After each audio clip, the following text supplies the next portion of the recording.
Welcome to SVJ academy. ഇന്ന് നമ്മൾ പറയാൻ പോകുന്നത് +1 financial അക്കൗണ്ടൻസിയാണ്.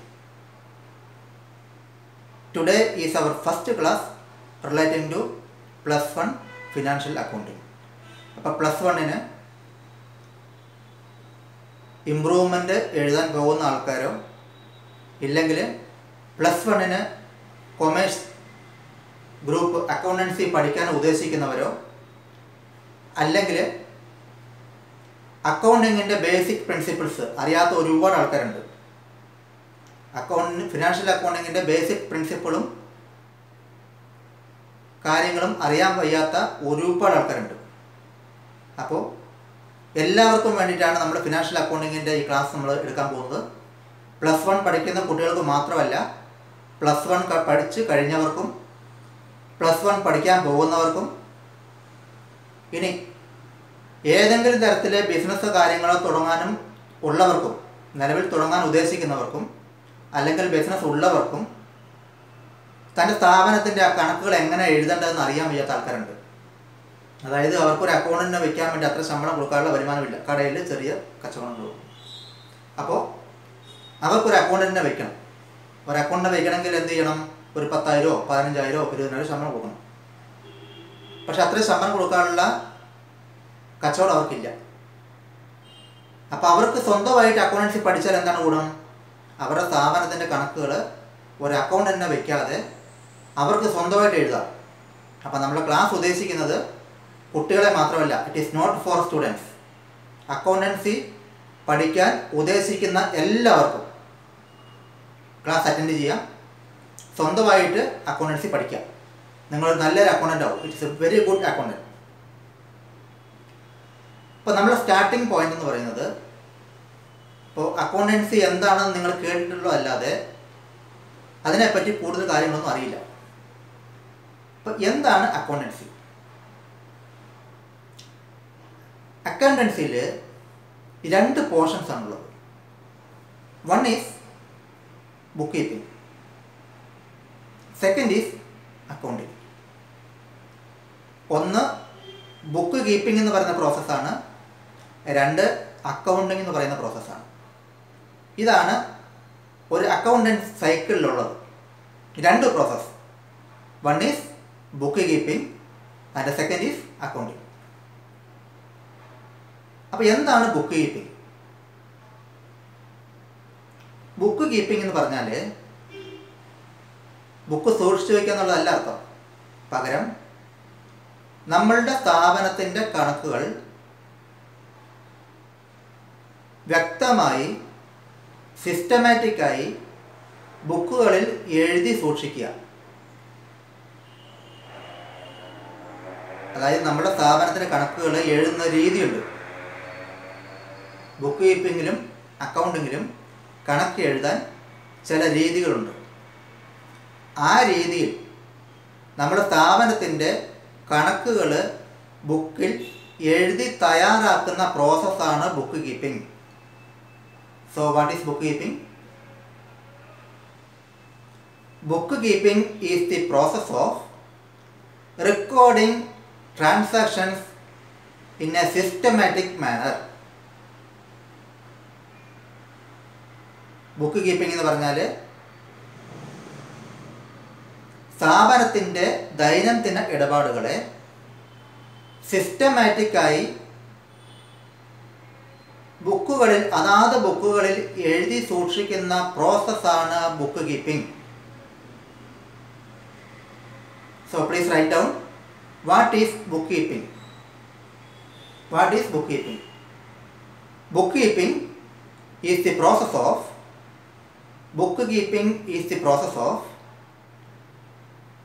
recording day-to-day transactions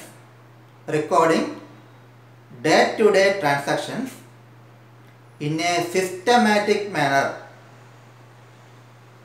Bookkeeping is the process of recording day-to-day transactions in a systematic manner. അവിടെ പറഞ്ഞ ഒരു വേർഡ് പ്രത്യേകം ശ്രദ്ധിക്കണം. സിസ്റ്റമാറ്റിക് മാനർ എന്നാണ് പറഞ്ഞത്. ഏതെങ്കിലും രീതിയിലല്ല, എങ്ങനെയാണോ സിസ്റ്റമാറ്റിക്കായി എങ്ങനെ ചെയ്യണമെന്ന് പറഞ്ഞിട്ടുണ്ടോ അങ്ങനെ. അല്ലാതെ നമ്മൾക്ക് തോന്നുന്ന പോലെ നമ്മൾ കണ്ടിട്ടുണ്ടാവും, ചെറിയ ചെറിയ കടകളിലൊക്കെ നമ്മൾ കണ്ടിട്ടുണ്ടാവും. നമ്മളിപ്പോൾ പോയി 100 രൂപയുടെ സാധനം നമ്മൾ കടം മേടിച്ചു, നമുക്ക് അറിയാവുന്ന കടയാണ്, നമ്മുടെ തൊട്ടടുത്തുള്ള കടയാണ്. സോ അദ്ദേഹം എന്ത് ചെയ്യും, ഒരു ചെറിയ പേപ്പർ എടുക്കും, അല്ലെങ്കിൽ ഒരു ഡയറി എടുക്കും, അതിൽ എഴുതി വയ്ക്കും 100 രൂപ. ഇതല്ലേ നമ്മൾ കണ്ടിരിക്കുന്നത്. അതൊരു അക്കൗണ്ടിങ് പ്രോസസ്സാണ്, അതൊരു അക്കൗണ്ടിങ്ങാണ്, ബുക്ക് കീപ്പിംഗ് ആണ്. പക്ഷെ എന്തല്ല, it is not a systematic manner. അത് സിസ്റ്റമാറ്റിക് അല്ല, അത് ബുക്ക് കീപ്പിംഗ് ആണ്. നമ്മളുടെ പേരിൽ അവിടെ 100 രൂപ എന്ന് അദ്ദേഹം എഴുതി വെച്ചാൽ, ഒരു തുണ്ട് ചെറിയൊരു പേപ്പറിലോ ഒരു ഡയറിയിലോ ഒരു ബുക്കിലോ എഴുതി വെച്ചാൽ അത് ബുക്ക് കീപ്പിംഗ് ആണ്. പക്ഷെ എന്തല്ല, എങ്ങനെയല്ല, it is not a systematic manner. അപ്പോൾ ബുക്ക് കീപ്പിംഗ് നമ്മൾ പഠിക്കുന്നത് എങ്ങനെയാണ് സിസ്റ്റമാറ്റിക് മാനറിൽ നമ്മളുടെ കണക്ക് പുസ്തകങ്ങൾ എഴുതി സൂക്ഷിക്കുന്നത്. സ്ഥാപനത്തിൻ്റെ ദൈനംദിന കണക്കുകൾ എങ്ങനെയാണ് സിസ്റ്റമാറ്റിക്കായിട്ട് എഴുതുക, ആ സിസ്റ്റം എന്താണ്, that is we are studying in the accountancy. എങ്ങനെയാണ് സിസ്റ്റത്തിൽ ഫോളോ ചെയ്തുകൊണ്ട് സിസ്റ്റത്തിൽ പറയുന്ന കാര്യങ്ങൾ അനുസരിച്ചിട്ട് എങ്ങനെയാണ് കണക്കുകൾ എഴുതുക. That is called systematic process of keeping the records. So what is bookkeeping? Bookkeeping is the process of recording day-to-day transactions of the business organization in a systematic manner. ആ ബുക്ക് കീപ്പിംഗ് എന്താണെന്ന് പഠിച്ചു. നമ്മൾക്ക് പഠിക്കാനുള്ള നമ്മളുടെ chapter എന്ന് പറയുന്നത്, നമ്മുടെ financial accounting എന്ന് പറയുന്നത് ബുക്ക് കീപ്പിംഗ് ആൻഡ് അക്കൗണ്ടിംഗ് എന്നാണ്. അപ്പോൾ ബുക്ക് കീപ്പിംഗ് ആൻഡ് അക്കൗണ്ടിങ്ങിൽ ബുക്ക് കീപ്പിംഗ് എന്താണ് നമ്മൾ കണ്ടു. ഇനി എന്താണ് accounting? What is accounting? Accounting means the art of recording, classifying, summarising in a significant manner. The art of recording, classifying and summarizing in a significant manner and in terms of money transactions and events which are in part at least of a financial nature, of a financial character, and interpreting the result thereof. ഒന്നുമില്ല, സിമ്പിളാണ്, നിങ്ങൾ പേടിക്കൊന്നും വേണ്ട, സിമ്പിളാണ് കാര്യങ്ങൾ. ഇത്രയേ ഉള്ളൂ, പറഞ്ഞത്രേ ഉള്ളൂ. അക്കൗണ്ടിങ് എന്ന് പറയുന്നത് റെക്കോർഡിങ്, സമ്മറൈസിങ്, അതായത് ബുക്ക് കീപ്പിങ്ങിൽ നമ്മൾ റെക്കോർഡ് ചെയ്തെന്ന് പറഞ്ഞു. ആ റെക്കോർഡ്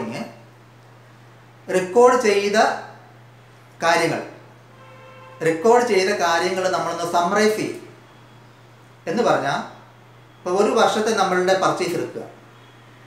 നമ്മളുടെ ഫിനാൻഷ്യൽ ഇയർ എന്ന് പറയുന്നത് 12 മാസമാണല്ലോ. അപ്പോൾ ഒരു വർഷത്തെ നമ്മൾ പർച്ചേസ് എടുത്താൽ ഇപ്പോൾ ഒരു 2 crores പർച്ചേസ് ഉണ്ട്.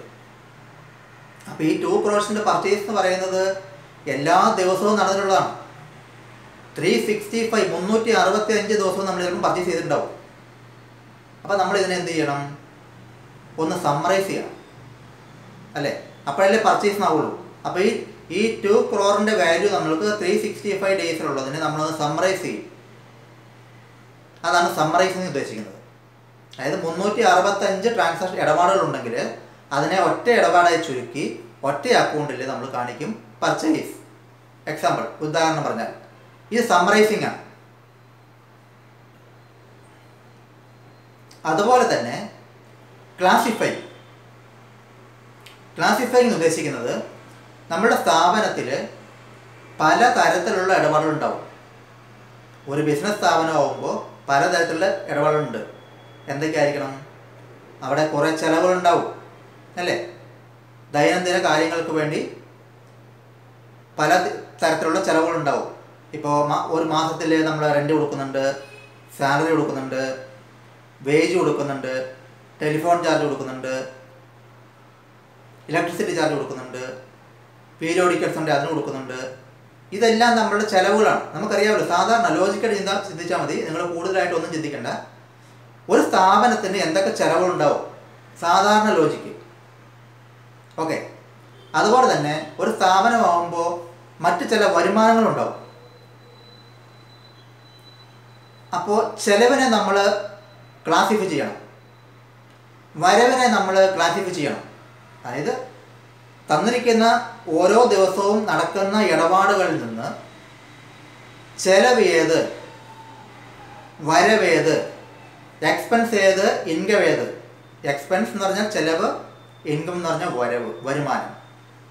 കൂടാതെ ഇത് രണ്ടും അല്ലാത്തത് വേറെ എന്തെങ്കിലും ഉണ്ടോ? ഇത് രണ്ടും അല്ലാത്തത് വേറെ എന്താ ഉള്ളത്? അതായത് നിങ്ങൾ അക്കൗണ്ടൻസി പഠിക്കാൻ നമ്മൾ പഠിച്ചു വരുന്നതേ ഉള്ളൂ. അതുകൊണ്ട് ഞാൻ കൂടുതൽ ഡീപ്പായിട്ടുള്ള അക്കൗണ്ടിങ് ടേംസുകൾ ഞാനിപ്പോൾ പറയുന്നില്ല. കാരണം ഞാൻ അക്കൗണ്ടിങ് ടേംസുകൾ പറഞ്ഞാൽ നിങ്ങൾക്കിപ്പോൾ മനസ്സിലാവില്ല. അതുകൊണ്ട് ഞാൻ വളരെ സിമ്പിളായിട്ട് പറയാം. അതുകൊണ്ടാണ് ഞാൻ ഇങ്ങനെ പറയുന്നത്. അക്കൗണ്ടിങ് ടേംസ് ഉണ്ട്, ഇതിനൊക്കെ നമ്മൾ അക്കൗണ്ടിങ് ടേംസ് ഉണ്ട്. ആ ടേംസ് ഞാനിപ്പോൾ നിങ്ങളോട് പറഞ്ഞു കഴിഞ്ഞാൽ അതെന്താണെന്ന് അറിയില്ല. അപ്പോൾ ഫസ്റ്റ് അക്കൗണ്ടിങ് ടേംസ് ഞങ്ങൾ ഇൻട്രൊഡ്യൂസ് ചെയ്യുക. അത് നെക്സ്റ്റ് ക്ലാസ്സുകളിൽ വരുന്നതേ ഉള്ളൂ. ആ അക്കൗണ്ടിങ് ടേംസ് ഇൻട്രൊഡ്യൂസ് ചെയ്യുമ്പോൾ നിങ്ങൾക്ക് കൂടുതൽ കാര്യങ്ങൾ മനസ്സിലാവും. ഇപ്പോൾ ഇത്ര മനസ്സിലാക്കി വയ്ക്കുക. ക്ലാസിഫൈങ് എന്ന് പറഞ്ഞു കഴിഞ്ഞാൽ ഓരോ ദിവസത്തെയും അല്ലെങ്കിൽ ഓരോ മാസത്തെയും നമ്മളുടെ എല്ലാ ഇടപാടുകളിൽ നിന്നും ചെലവ് ഏതൊക്കെയാണെന്ന് തിരിച്ചറിയുക, വരവ് ഏതൊക്കെയാണെന്ന് തിരിച്ചറിയുക. അതുപോലെ തന്നെ ബിസിനസ്സിലേക്ക് എന്തെങ്കിലും ആസ്തികൾ, ഇപ്പം നമ്മൾ ഒരു മെഷീനറി വാങ്ങിയിട്ടുണ്ട്, കമ്പ്യൂട്ടർ വാങ്ങിയിട്ടുണ്ട്, മോട്ടോർ വെഹിക്കിൾ വാങ്ങിയിട്ടുണ്ട്, ഫർണിച്ചർ വാങ്ങിയിട്ടുണ്ട്. ഇതെല്ലാം നമ്മളെ ബിസിനസ് സ്ഥാപനത്തിന് ആവശ്യമാണ്, അല്ലേ? നമുക്ക് ഇരിക്കാൻ സ്റ്റാഫിനും എല്ലാവർക്കും ഇരിക്കാൻ ചെയർ വേണം, ടേബിൾ വേണം, വർക്ക് ചെയ്യാൻ കമ്പ്യൂട്ടർ വേണം, ആവശ്യമുള്ള മെഷീനറികൾ വേണം.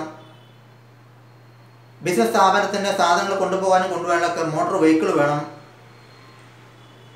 അപ്പോൾ ഇതെല്ലാം സ്ഥാപനത്തിൻ്റെ ആസ്തികളാണ്.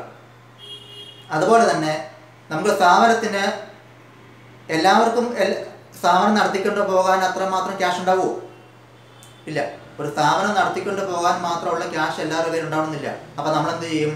ബാങ്കിൽ നിന്നോ അല്ലെങ്കിൽ മറ്റുള്ള ആൾക്കാരിൽ നിന്നോ പണം കടം വാങ്ങിക്കും, അല്ലേ? എല്ലാ സ്ഥാപനങ്ങളും ഓടുന്നത് എങ്ങനെയാണ്? ബാങ്കിൽ നിന്നോ മറ്റാളുകളിൽ നിന്നോ പണം കടം വാങ്ങി പിന്നെ നമ്മളുടെ കയ്യിലുള്ള പണവും എടുത്തിട്ടാണ് നമ്മൾ ബിസിനസ് സ്റ്റാർട്ട് ചെയ്യുന്നത്. അപ്പം ആരുടെ കയ്യിൽ നിന്നാണ് പണം കടം വാങ്ങിയത്, അല്ലെങ്കിൽ പണം കടം വാങ്ങിയത് ആർക്കൊക്കെയാണ് കൊടുത്തത്,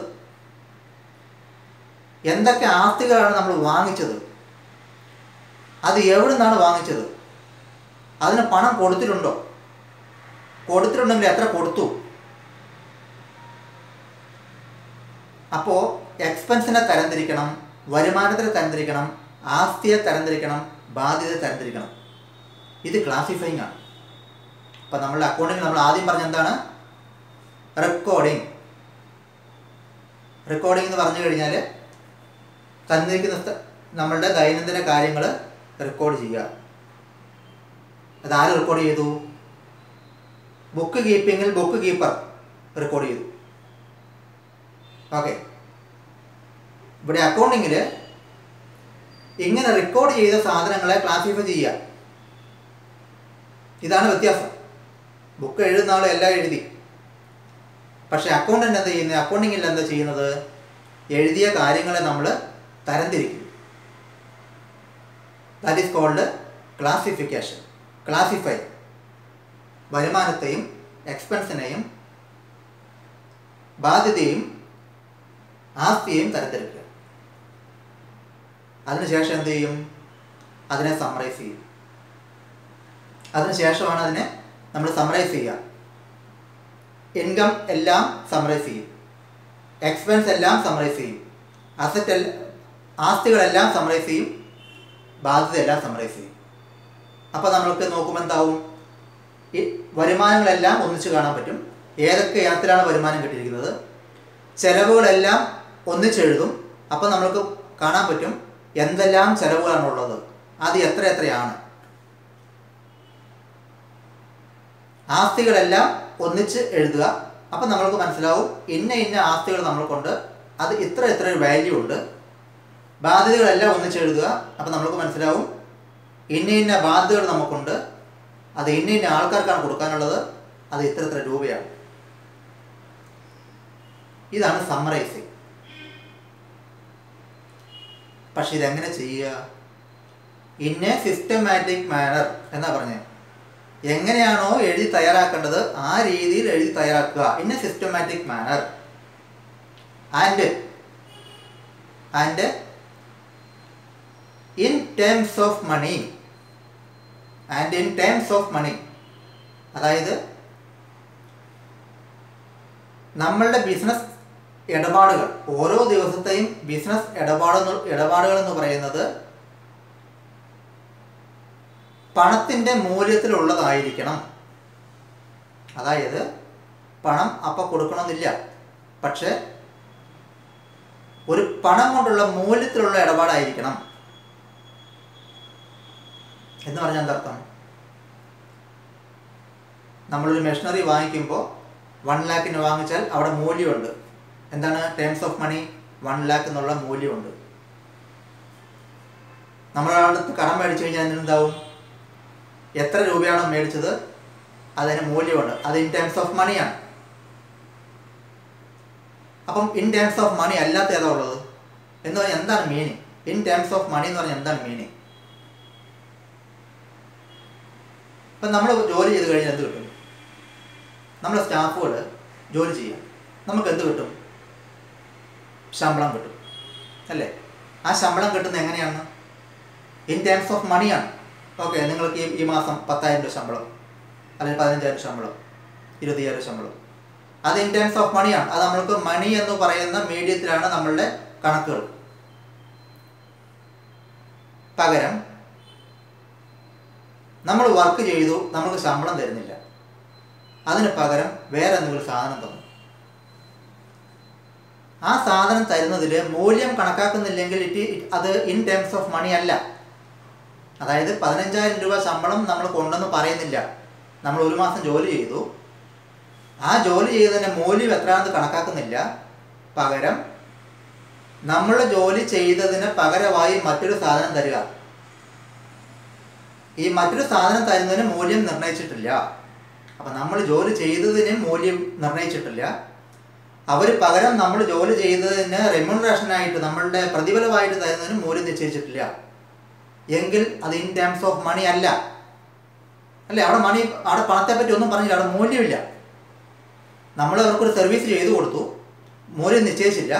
ആ സർവീസിന് പകരമായി നമുക്ക് വേറൊരു സാധനം തന്നു, അതിനും മൂല്യം നിശ്ചയിച്ചിട്ടില്ല. അപ്പം അത് ഇൻ ടേംസ് ഓഫ് മണിയാണോ? അല്ല. അതുകൊണ്ടാണ് പറഞ്ഞത് business transactions should be in terms of money. നമ്മളുടെ ബിസിനസ് ട്രാൻസാക്ഷൻ എന്ന് പറയുന്നത് പണത്തിൻ്റെ മൂല്യത്തിലുള്ളതായിരിക്കണം.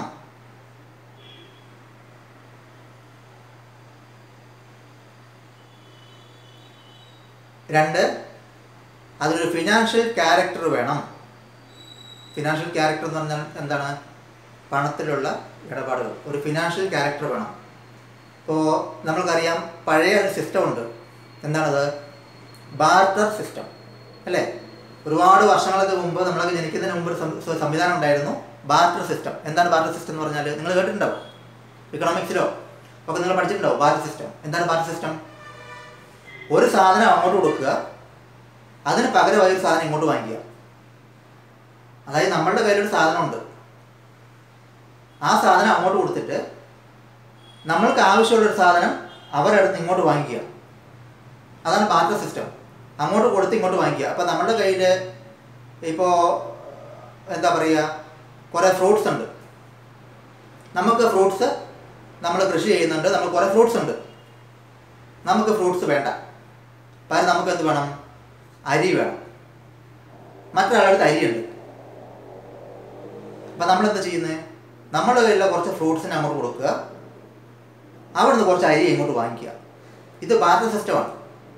ഈ ബാർട്ടർ സിസ്റ്റത്തിൽ മണി ഉണ്ടോ? ഇല്ല. ബാർട്ടർ സിസ്റ്റം എന്ന് പറയുന്നത് ഫിനാൻഷ്യൽ ക്യാരക്ടർ ഇല്ല. അതുകൊണ്ട് ബിസിനസ്സിൻ്റെ ട്രാൻസാക്ഷൻസ് പറയുന്നത് at least in A financial character. Transactions and events which are in part at least of a financial character and interpreting the result thereof. അവസാനം എന്ത് കിട്ടണം? ഇതിന് നമ്മൾക്ക് ഇൻ്റർപ്രറ്റ് ചെയ്യാൻ പറ്റണം. ഇൻ്റർപ്രിട്ടേഷൻ എന്ന് പറഞ്ഞാൽ എന്താണ്? അവലോകനം ചെയ്യാൻ പറ്റണം. ഇതിന് നമ്മൾക്ക് നോക്കി ഇത് ലാഭമോ അല്ലേ? നമ്മുടെ ബിസിനസ് സ്ഥാപനത്തിന് നമ്മളെന്താ നോക്കുക? ഇപ്പം നിങ്ങളൊരു ബിസിനസ് സ്ഥാപനം തുടങ്ങിക്കഴിഞ്ഞാൽ എന്താ ചെയ്യുക? ബിസിനസ്സിന് ഒരു 6 മാസമോ അല്ല 1 വർഷമോ കഴിഞ്ഞു കഴിഞ്ഞാൽ നമ്മുടെ സ്ഥാപനത്തിന് ലാഭമാണോ നഷ്ടമാണോ എന്നറിയണ്ടേ? അക്കൗണ്ടൻസി പഠിക്കാത്ത ഒരാൾക്കും ഈ കാര്യം അറിയാം. ഒരു സ്ഥാപനം തുടങ്ങിക്കഴിഞ്ഞു കഴിഞ്ഞാൽ ഒരു നിശ്ചിത പീരീഡ് കഴിഞ്ഞാൽ അത് ലാഭമാണോ നഷ്ടമാണോ എന്നറിയാനുള്ള ആഗ്രഹം അയാൾക്കുണ്ട്. ഇതിന് അക്കൗണ്ടൻസി പഠിക്കണ്ട. അങ്ങനെ ലാഭനഷ്ടങ്ങൾ കണക്കാക്കുന്ന രീതിയുണ്ട്. ബിസിനസ് സ്ഥാപനത്തിൻ്റെ ലാഭനഷ്ടങ്ങൾ കണക്കാക്കുന്ന രീതിയുണ്ട്. ഇതെല്ലാമാണ് അക്കൗണ്ടിങ്. അപ്പോൾ ബുക്ക് കീപ്പിംഗ് എന്ന് പറഞ്ഞാൽ keeping the books of record in a systematic manor.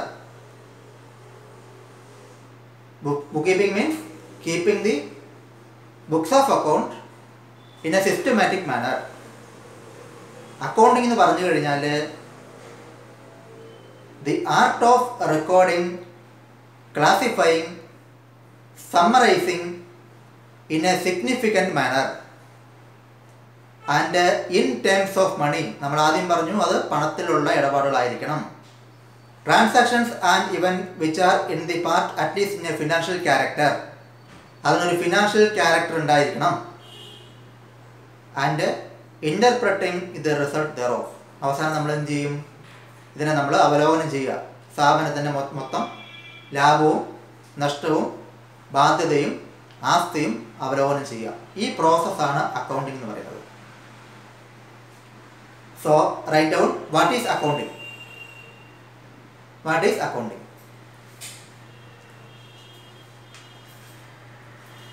Accounting means the art of recording, comma, classifying and summarizing in a significant manner, and in terms of money,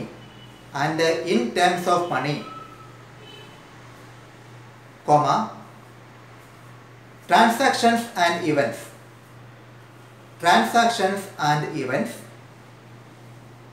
which are in part at least, comma, of a financial character, and interpreting the results thereof.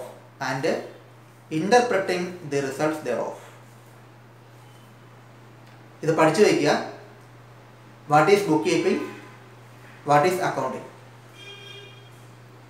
ഇപ്പോൾ financial അക്കൗണ്ടിങ്ങിലെ തുടക്കത്തിൽ എന്താണ് book keeping എന്നും എന്താണ് accounting എന്നും നമ്മൾ കണ്ടു. ഇനി book കീപ്പിങ്ങും അക്കൗണ്ടിങ്ങും തമ്മിലുള്ള വ്യത്യാസം എന്താണ്? ബുക്ക് കീപ്പിങ്ങും അക്കൗണ്ടിങ്ങും തമ്മിലുള്ള വ്യത്യാസം എന്താണ്? അത് നമ്മൾ നെക്സ്റ്റ് ക്ലാസ്സിൽ പഠിക്കും. ഈ നമ്മളുടെ +1 അല്ലെങ്കിൽ ഫിനാൻഷ്യൽ അക്കൗണ്ടിങ്ങിൻ്റെ ബേസിക്കായ 1ാമത്തെ ക്ലാസ്സാണ്. ഫിനാൻഷ്യൽ അക്കൗണ്ടിങ് പഠിക്കാൻ +1ലേക്ക് അക്കൗണ്ടൻസി കൊമേഴ്സ് പഠിക്കാൻ പോകുന്നവർക്ക്, +1 കഴിഞ്ഞവർക്ക്, ബിസിനസ് നടത്തുന്നവർക്ക്, അക്കൗണ്ടൻസി പഠിക്കാൻ താല്പര്യമുള്ളവർക്ക് എല്ലാവർക്കും ക്ലാസ് ഷെയർ ചെയ്യുക, ലൈക്ക് ചെയ്യുക, സബ്സ്ക്രൈബ് ചെയ്യുക. ക്ലാസ്സുകൾ നമ്മൾ തുടർന്നുകൊണ്ടേയിരിക്കും. എല്ലാ ക്ലാസ്സിനും നമ്പർ ഉണ്ടാവും, എല്ലാ വീഡിയോകൾക്കും നമ്പർ ഇട്ടുണ്ടാവും. കാണുന്നവർ നമ്പർ ഓർഡറിൽ മാത്രം കാണുക. നമ്പർ ഓർഡറിൽ കണ്ടില്ലെങ്കിൽ നിങ്ങൾക്ക് ക്ലാസ് മനസ്സിലാവില്ല. അതുകൊണ്ടാണ് പറയുന്നത്, ക്ലാസ്സിൻ്റെ നമ്പർ ഓർഡറിൽ മാത്രം കാണുക. നിങ്ങൾ നല്ലൊരു അക്കൗണ്ടൻ്റ് ആവും. അപ്പോൾ നെക്സ്റ്റ് ക്ലാസ്സിൽ നമുക്ക് ബുക്ക് കീപ്പിങ്ങും അക്കൗണ്ടിങ്ങും തമ്മിലുള്ള വ്യത്യാസം എന്താണ്, ഇതിൻ്റെ ക്യാരക്ടേഴ്സ് എന്താണ്, ഈ കാര്യങ്ങളൊക്കെ പഠിക്കാം. Good bye.